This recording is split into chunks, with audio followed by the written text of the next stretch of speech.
menggo ngiwa ratinge nengen ya kuwi wonge kae. Ta dadi kaya ngiring bebek kae. Ketoke rene bae ngiwa. Ha iya.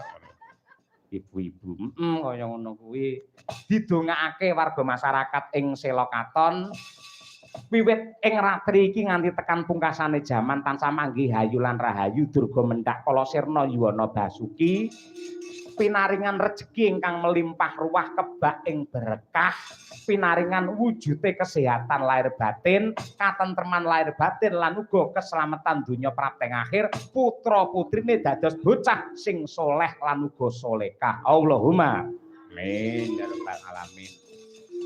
Ngaturke panglipur. Ngaturke panglipur. Aku tak nyuwun luwih dhisik karo Ibu Sukesi Rahayu. Ya, nembang apa? Bebaske wae Bu Kesi pengen nembang apa. Sing intisarine iki diaturake marang para warga masyarakat ing Sela Katon lan ingkang mapan ana kiwa tengene ingkang kepareng rawuh wonten ing mriki.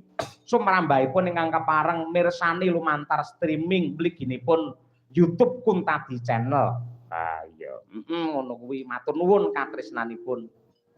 Sugeng dalu Bu Sukesi Rahayu. Sugeng dalu Pak Dalang. Nggih. Pun ping kalih jenengan kula sak kanca sowan Sela Katon. Inggih, leres. Badhe matur menapa kalian warga mriki? Kula Nggih no. Atur kula namung setunggal. Menapa? Matur nuwun ingkang tanpa upami sak gedhe-gedhene. Awit menapa Pak Dalang? Warga masyarakat dalu niki wonten ing Sela Katon salah satunggalipun warga masyarakat ingkang leres-leres tasik kersa nguri-uri lan ngurip-ngurip kabudayan Jawi. Tinggalanipun Mbah Buyute awake dhewe. Tepuk tangan untuk warga Sela Katon. Sampeyan ngerti apa ora kenapa kok desa kene jenenge Sela Katon?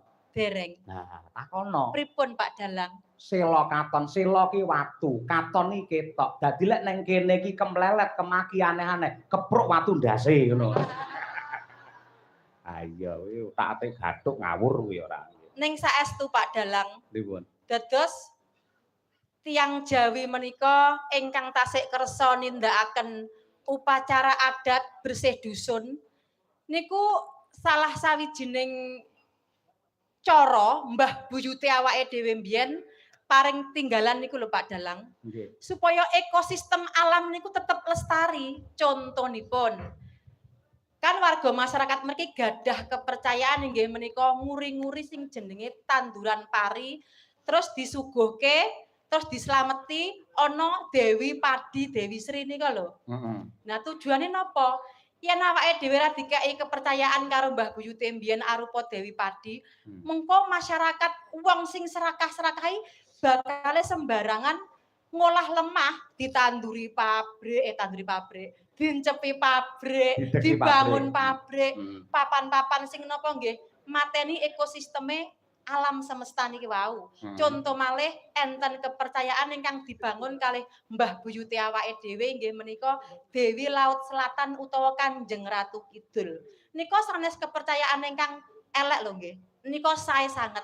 Yen awake dhewe niku mboten diwenehi kepercayaan ngoten niku. Keserakahan manusia itu bakal menghancurkan ekosistem laut. Mula awake dhewe duwe rasa wedi, ati-ati ning laut, carane golek iwak kanthi cara sing bener tetep dilestarekake ngoten niku mboten nganggo bom. Ngoten niku. Leres. Pramila awake dhewe kudu bangga dadi wong Jawa merga dititipi budaya ingkang luhur kados mekaten, kados warga masyarakat Sela Katon. Nggih, leres Bu Kesi. Nggih, sae sanget. Jenengan wau Dewi Padi asmane sinten? Dewi Sri. Niku lak dikurmati kali wong Jawa to. Nggih. Lah teng Sela Katon mboten. Sinten? Mriki kok asmane Bu Sri ngoten niku malah kon adang teng mriki niki. Kita Pak sing adang Bu Sri to. Nggih teng ngene Pak Wito kula wau takon petuk teng nggen kamar mandi kok. Jenengan asmane sinten? Bu Sri. Lah jenengan kok teng mriki? Nggih. Kok mboten enten kancane? Mboten ngaten niku kula piyambak Pak Dalang. Ngono kuwi Bu Sri. Kaya ngono kuwi. Ya, mbok menawa gentenan. Gentenan wis ibu-ibu sing masak sedaya kemawon matur nuwun ingkang kepareng nyugata dumateng kula sak kanca lan ugi sumrambahipun para tamu ingkang kepareng rawuh. Tandha tresnanipun napa Bu Kesi? badhe ngaturaken